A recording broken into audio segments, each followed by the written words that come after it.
Me llamo Carmen López, tengo 67 años, y el día que mi propia hija me cerró la puerta de su casa, entendí que el amor familiar también puede tener condiciones. No levantó la voz, no discutió, solo se quedó detrás de su marido mientras él decía con una calma que todavía me quema por dentro: no podemos alimentar a una boca más. En ese instante supe que ya no era bienvenida, no como madre, no como abuela, ni siquiera como persona. Hasta ese momento yo creía que lo había dado todo bien. Había ayudado con la entrada del piso, con los muebles, con los gastos, cuando él se quedó sin trabajo.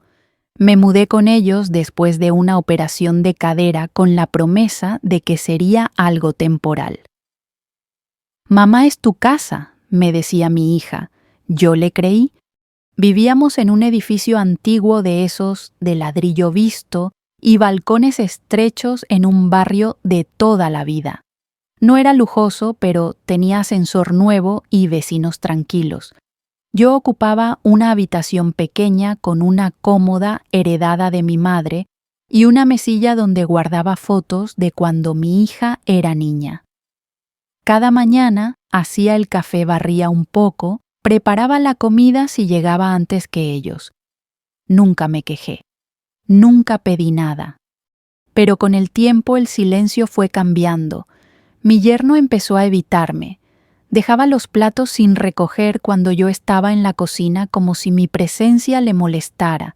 Bajaba la voz cuando hablaba con mi hija y ella empezó a mirarme menos a los ojos. La noche antes de que todo se rompiera, escuché una discusión detrás de la puerta. No quise oír, pero las paredes son finas y los reproches no conocen el respeto. Él hablaba de gastos de facturas, de que esto no es una residencia. Mi hija no lo contradijo. Ese fue el momento en que supe que estaba sola. A la mañana siguiente, mientras doblaba una chaqueta en silencio, él entró en la habitación. Mi hija se quedó en el pasillo. No se sentó, no me miró. Dijo la frase como quien lee una nota del banco. Yo asentí, no lloré.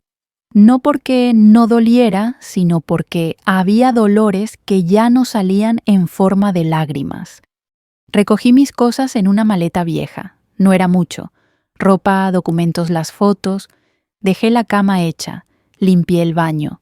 Antes de salir miré la cocina donde tantas veces cociné para ellos. Nadie me despidió. Bajé en el ascensor con una sensación extraña vergüenza por no haber sido suficiente y alivio por no tener que justificarme más. Dormí esa noche en casa de una amiga en un sofá. A los pocos días encontré una habitación en alquiler modesta pero limpia en otro barrio.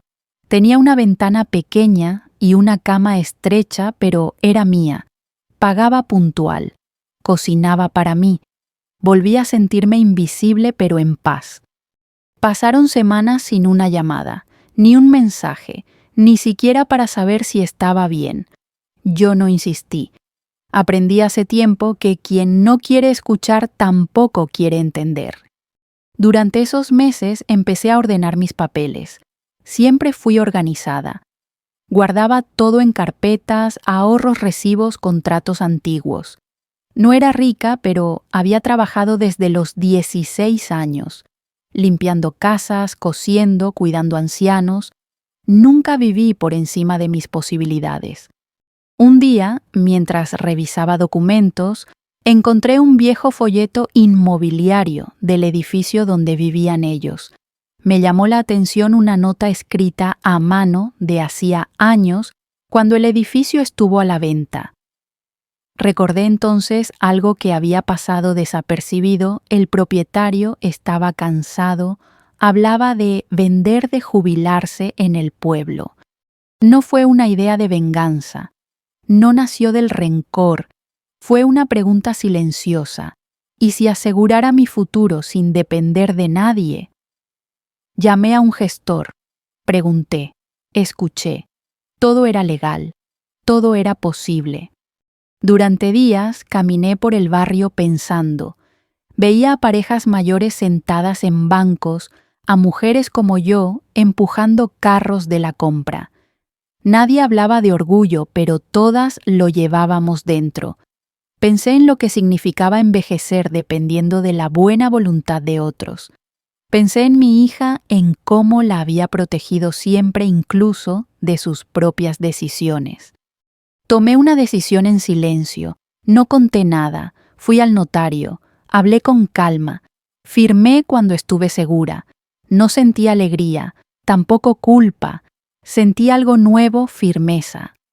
El día que salí del despacho me senté en un banco y respiré hondo. No había ganado nada todavía, pero había recuperado algo que creía perdido control sobre mi vida. Esa noche, al cerrar la puerta de mi habitación alquilada, miré la maleta vacía en un rincón. Pensé en la frase que me había expulsado de un hogar. Una boca más. Sonreí con tristeza. A veces una boca más es una voz que no supieron escuchar. El tiempo no se mide igual cuando una madre deja de ser necesaria. Los días pasaban lentos, todos parecidos como si alguien hubiese bajado el volumen de la vida. Me acostumbré a caminar despacio por el barrio nuevo, a saludar a la misma panadera, a sentarme siempre en el mismo banco del parque con el sol de la tarde dándome en la cara. Nadie me esperaba en casa. Y por primera vez en muchos años, eso no era una obligación, era una realidad. Mi habitación alquilada estaba en un piso compartido con una señora viuda, algo mayor que yo. Cada una hacía su vida. Nos cruzábamos poco lo justo para un buenos días o un que descanses. Aquella distancia respetuosa me ayudó a recomponerme. No tenía que demostrar nada. No tenía que justificar por qué ocupaba espacio. Por las noches el silencio me pesaba más. Ahí aparecían los recuerdos. Las navidades con mi hija pequeña cuando yo estiraba el sueldo para que hubiera regalos. Los años en que trabajé doble turno para que pudiera estudiar. Las veces que le presté dinero ya de adulta, sin pedir recibos ni intereses, solo confianza. Me preguntaba en qué momento dejé de ser madre para convertirme en carga. No llamé, no escribí, y ellos tampoco. Cada día, sin noticias, era una respuesta clara. Aún así, no sentía odio, sentía decepción. Esa es más lenta, pero más profunda. Una mañana, mientras hacía limpieza en un armario pequeño, saqué una caja de cartón donde guardaba papeles antiguos. Siempre fui de guardar todo escrituras viejas, contratos, cartas. Decían que era manía de vieja, pero aquella manía me había salvado más de una vez. Empecé a revisar sin prisa sentada en la cama. Ahí encontré documentos que casi había olvidado, ahorros de muchos años, pequeñas inversiones, un dinero que nunca toqué porque siempre pensé que para la familia. Me di cuenta de algo que me dejó quieta, seguía pensando en plural cuando ya no lo era. Esa misma semana volví a pasar por el edificio donde vivían ellos, no para espiar, sino porque el autobús me dejaba cerca. Miré la fachada, las ventanas, el portal. Recordé conversaciones antiguas con vecinos, comentarios sueltos sobre el dueño del edificio, un hombre mayor que ya no quería líos. Todo empezó a encajar sin ruido como piezas viejas que encuentran su sitio. No fue una idea repentina, fue una posibilidad que se fue formando sola.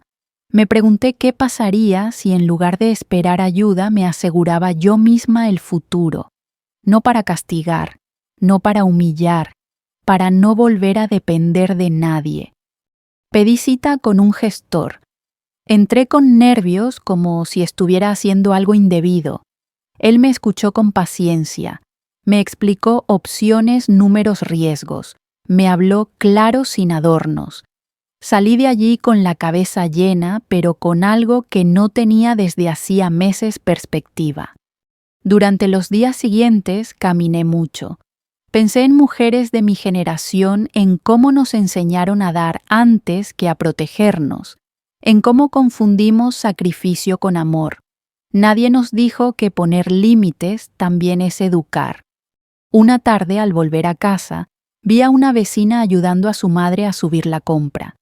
La madre caminaba despacio, pero con la cabeza alta. La hija no parecía molesta.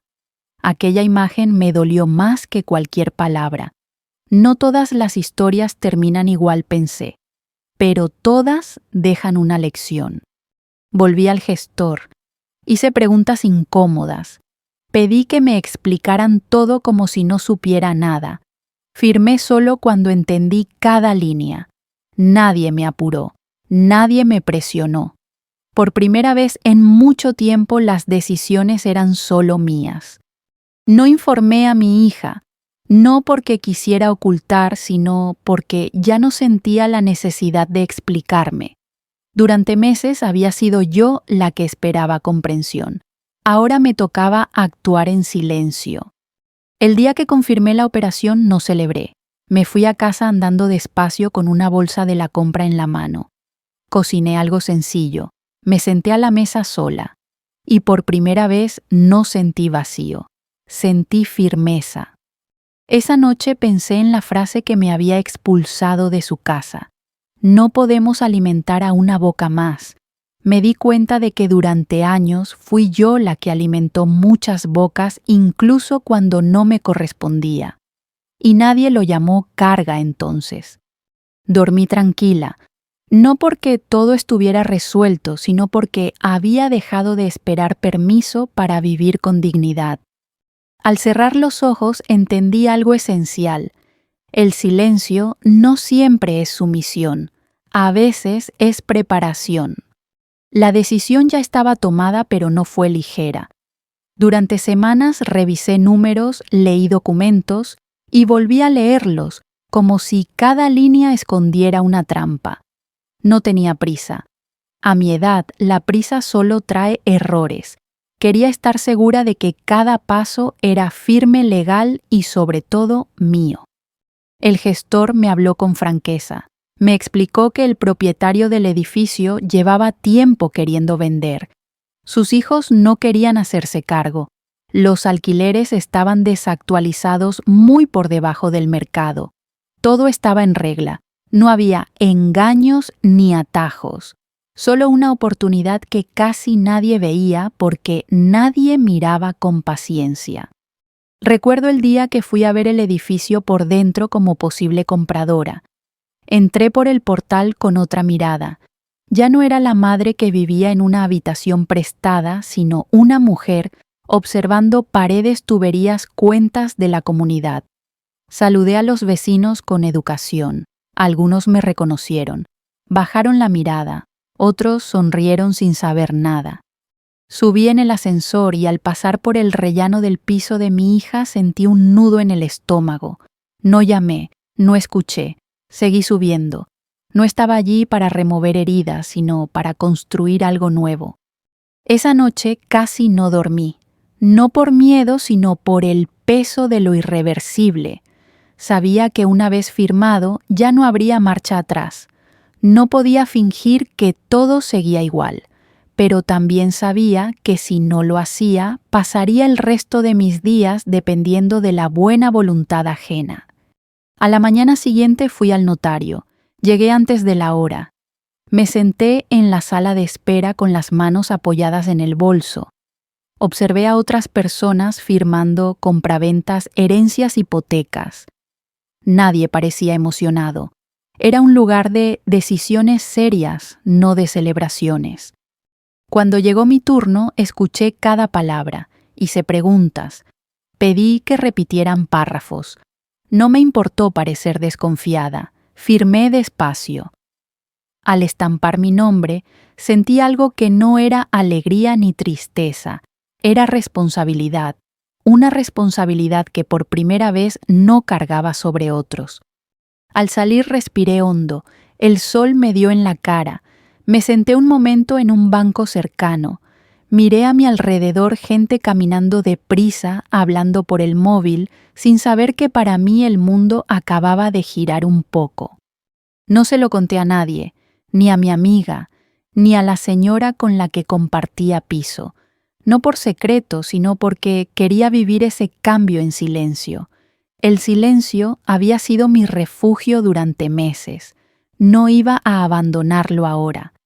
Los días siguientes fueron de papeleo de llamadas de ajustes. Todo se hacía con calma, sin sobresaltos. Yo seguía con mi rutina, la compra, el paseo, la lectura por las tardes. Nadie sospechaba nada, y eso me daba una extraña paz. Pensé muchas veces en mi hija, en si debía avisarla, en si merecía saberlo antes que nadie. Pero recordaba su silencio, su mirada esquiva, su ausencia cuando más la necesité. Y entendí que informar no es lo mismo que pedir permiso. Yo ya no pedía. No sentía deseo de castigo. Esa idea nunca me acompañó. Lo que sentía era una necesidad profunda de equilibrio, de justicia tranquila, de no volver a escuchar que mi existencia era una carga. Una tarde, mientras ordenaba de nuevo mis papeles, me detuve en una foto antigua. Mi hija y yo en la playa, ella de niña, yo sosteniéndola fuerte. Pensé en cómo cambian las relaciones cuando el amor se mezcla con el miedo y el dinero. Cerré la carpeta con cuidado. Algunas cosas se guardan, no se borran. El siguiente paso era inevitable notificar a los inquilinos la actualización de los contratos conforme a la ley. Todo estaba claro, todo era legal. No habría excepciones, ni privilegios. Yo no quería favoritismos, quería igualdad. Preparé las cartas con ayuda del gestor. Leí cada una antes de enviarlas. Eran correctas, respetuosas, sin amenazas. Informaban de la nueva situación y del ajuste de alquiler según el mercado actual. Nada más, nada menos. Cuando firmé las últimas notificaciones, sentí un leve temblor en las manos. No era miedo, era conciencia. Sabía que a partir de ese momento las consecuencias dejarían de ser teóricas. Esa noche antes de dormir pensé en la mujer que había sido meses atrás, saliendo de una casa con una maleta vieja. Pensé en lo lejos que parecía ahora ese momento y en lo cerca que aún dolía. No sabía cómo reaccionarían, no sabía qué palabras llegarían a mi puerta, pero sí sabía algo con certeza. Por primera vez en mucho tiempo no estaba actuando desde la herida, sino desde la dignidad. Y eso pasara lo que pasara después, ya nadie podría quitármelo. Las cartas salieron un lunes por la mañana. Recuerdo bien el día porque llovía fino de esa lluvia persistente que parece no mojar, pero acaba calando. Las eché al buzón una a una, sin prisas, como si cada sobre tuviera su propio peso. No leí los nombres en voz alta, no hacía falta. Sabía exactamente a quién iba dirigida cada notificación. Volví caminando despacio a casa. Sentía el cuerpo cansado, pero la cabeza clara. Había hecho lo que debía de la forma correcta. Ahora el resto ya no estaba en mis manos. No pasó ni una semana cuando sonó el teléfono. Al ver el nombre de mi hija en la pantalla, el corazón me dio un salto extraño, como si no supiera si alegrarse o protegerse. Contesté con voz tranquila. «Mamá», dijo ella, «nos ha llegado una carta. No entiendo nada». No respondí enseguida. Dejé que el silencio hiciera su trabajo, ese silencio que tanto había aprendido a respetar. Ella continuó hablando atropellada, nerviosa. Hablaba de un error, de una confusión, de que el alquiler se triplicaba de golpe. Yo escuchaba. No interrumpí. «¿Sabes algo de esto?», preguntó al fin. Sí, respondí. Lo sé. Hubo una pausa larga al otro lado.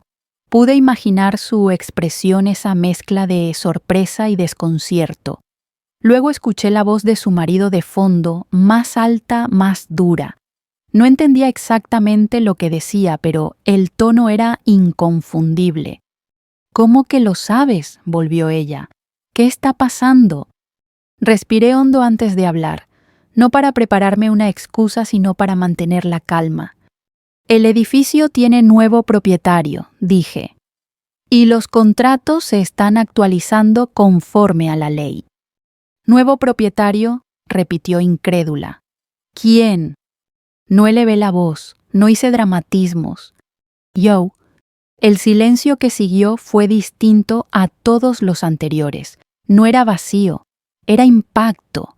Escuché cómo su marido decía algo brusco, cómo ella intentaba callarlo. Luego volvió a hablarme, pero ya no sonaba igual. Mamá, ¿cómo que tú? Como lo oyes, respondí. Todo está en regla, todo es legal. No grité, no reproché. No mencioné la maleta ni la frase que me expulsó de su casa. No hacía falta. Las palabras, cuando llegan tarde, ya no sirven para curar. Su marido tomó el teléfono sin pedir permiso. Su tono era tenso defensivo. Esto no puede ser, dijo. No puedes hacer esto. Somos familia. Sonreí aunque él no pudiera verlo. Aquella palabra familia había desaparecido cuando dejé de ser útil. Precisamente por eso respondí. No hay trato especial. Sois inquilinos como los demás. Empezó a hablar de injusticia, de abuso, de que yo sabía que no podían pagar ese alquiler. Lo dejé hablar. Cuando terminó, le contesté con calma. También sabíais que yo no tenía a dónde ir cuando me dijisteis que sobraba, y aún así lo acepté. No hubo respuesta inmediata. Mi hija volvió a tomar el teléfono. Su voz temblaba. Mamá, esto nos pone en una situación muy difícil. Lo sé, dije. Por eso, las cosas importantes se piensan antes de decirse. Colgamos sin despedirnos. Me quedé sentada con el teléfono en la mano mirando la pared. No sentí triunfo, tampoco tristeza. Sentí algo más seco, más sobrio, coherencia. Las reacciones no tardaron en llegar. Otros vecinos llamaron para preguntar. Algunos se quejaron. Otros entendieron. A todos les expliqué lo mismo, con respeto, sin excepciones. Durante esos días pensé mucho en el poder de las palabras, en cómo una frase dicha sin cuidado puede cambiar una vida entera, una boca más. Aquello había sido suficiente para borrarme. Ahora un papel firmado bastaba para devolverme presencia. Mi hija volvió a llamarme 2 días después. Esta vez lloraba, no de rabia sino de miedo.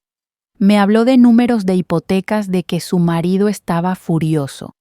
Yo la escuché pero no cedí. No puedo hacer excepciones, le dije, ni siquiera por ti. Pero soy tu hija.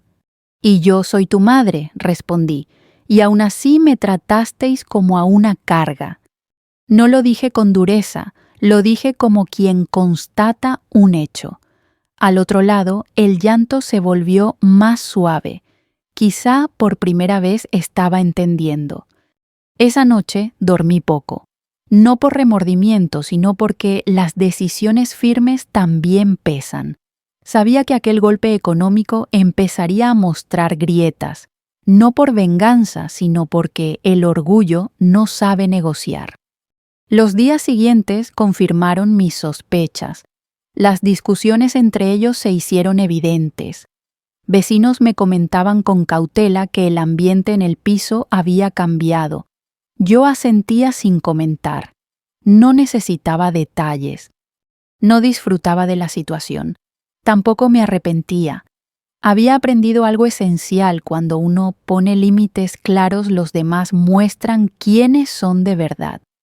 Una tarde, mientras preparaba una infusión, pensé en mi hija de pequeña, escondiéndose detrás de mí cuando tenía miedo. Ahora era ella la que tenía que enfrentarse a las consecuencias de sus decisiones, y yo, por primera vez, no iba a interponerme. No para castigarla, para dejarla crecer. El cambio no fue inmediato, pero fue implacable. Al principio intentaron aparentar normalidad. Saludaban a los vecinos, entraban y salían como siempre. Pero el dinero tiene una forma particular de revelar las grietas y no tardó en hacerlo. Mi hija empezó a llamarme con más frecuencia. Ya no era una llamada directa para reclamar o exigir, sino conversaciones torpes llenas de rodeos. Me preguntaba cómo estaba, si comía bien, si el barrio era tranquilo. Yo respondía con educación sin extenderme. Había aprendido que a veces hablar menos es una forma de protegerse. Su marido, en cambio, no llamó más. Su orgullo no se lo permitía. Según su manera de ver las cosas, yo había cruzado una línea. No entendía que esa línea la había dibujado él mismo el día que decidió que yo sobraba. Los meses siguientes fueron duros para ellos, no porque el alquiler fuera injusto, sino porque habían vivido durante años por encima de sus posibilidades, confiando en que siempre habría alguien detrás sosteniendo. Ese alguien había sido yo. Un vecino me comentó con discreción que escuchaba discusiones frecuentes. No quise saber más. No necesitaba detalles para comprender el fondo. Cuando el dinero aprieta, salen a la luz las verdades que antes se escondían detrás de excusas. Una tarde, mi hija apareció en la puerta de mi edificio. No avisó. La vi desde la ventana dudando antes de entrar, como si no supiera si tenía derecho a tocar el timbre. Bajé despacio. Cuando la vi de cerca, me sorprendió su aspecto. Estaba cansada, más delgada, los ojos hinchados. ¿Podemos hablar?, preguntó en voz baja. Asentí. Subimos a mi habitación. Le ofrecí un café. Se sentó con rigidez como si estuviera en terreno ajeno. El silencio se instaló entre nosotras durante unos segundos. Nunca pensé que llegaríamos a esto, dijo al fin. Yo tampoco respondí, pero aquí estamos. Empezó a hablar de su matrimonio, de la tensión constante, de cómo su marido no aceptaba la situación. Decía que se sentía atrapada entre él y yo. Escuché sin interrumpir. Cuando terminó, le hablé con calma. Yo también estuve atrapada, le dije, entre vosotros y mi propia dignidad. Bajó la mirada. Por primera vez no se defendió, no justificó. Guardó silencio. Ese silencio era distinto, no era indiferencia, era reconocimiento. Mamá, susurró, no supe hacerlo mejor. No respondí de inmediato, me tomé un momento, no para castigarla, sino para ser honesta. No se trata de hacerlo mejor, dije. Se trata de no olvidar quién estuvo cuando no había nada. Las palabras parecieron pesarle. Se llevó las manos al rostro y lloró, pero no como una niña. Lloró como una mujer que empieza a entender. Hablamos largo rato, no de dinero, no de alquileres. Hablamos de límites, de respeto, de lo fácil que es confundir ayuda con obligación. Yo le expliqué algo que nunca antes había dicho en voz alta, que ayudar no significa desaparecer, que amar no es aceptar cualquier trato. Ella me escuchaba con atención, asentía, no prometió cambios, no pidió favores, solo escuchó, y eso para mí ya era un primer paso. Antes de irse, se levantó despacio y me abrazó.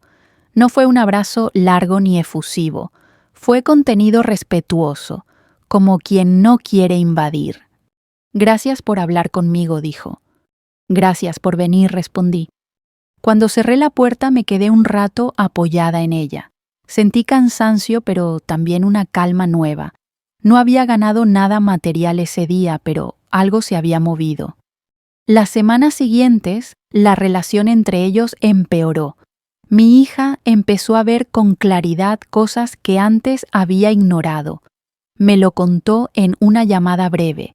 No hablaba mal de su marido, pero ya no lo protegía. Había dejado de justificar. Una noche, al colgar el teléfono, pensé en cuántas mujeres de mi generación habían callado para sostener matrimonios ajenos, hijos ajenos, decisiones ajenas. Pensé en cuántas veces nos dijeron que el sacrificio era amor. Yo había sacrificado mucho, Y sin embargo no me había convertido en mejor madre por aguantar en silencio. Me había convertido en una mujer cansada. Ahora por primera vez estaba enseñando algo distinto, no con gritos, no con reproches, con consecuencias. El orgullo de mi yerno empezó a quebrarse cuando la realidad se impuso. No había dinero extra, no había a quién culpar, y cuando el orgullo se quiebra, deja al descubierto el miedo. Mi hija volvió a visitarme un mes después. Esta vez no lloró. Me habló con claridad. He cometido errores, dijo, y tengo que asumirlos. No le dije te lo dije. No hacía falta. La lección ya estaba aprendida. Aquella noche al acostarme pensé que la venganza no siempre es levantar la voz o humillar. A veces es simplemente dejar que la vida enseñe lo que uno ya no puede. La petición llegó sin dramatismos, un mensaje corto casi formal. Podemos hablar con calma los dos. Supe al instante que no era una conversación cualquiera. Cuando una hija incluye a su marido después de meses de silencio y tensión, no es para discutir, es porque algo se ha roto por dentro. Acepté. No puse condiciones. Tampoco ofrecí facilidades especiales. Quedamos en una cafetería de barrio de esas tranquilas con mesas de mármol y camareros que no tienen prisa. Un lugar neutral donde nadie pudiera levantar la voz sin sentirse fuera de lugar. Llegué antes. Me senté cerca de la ventana. Pedí un café solo.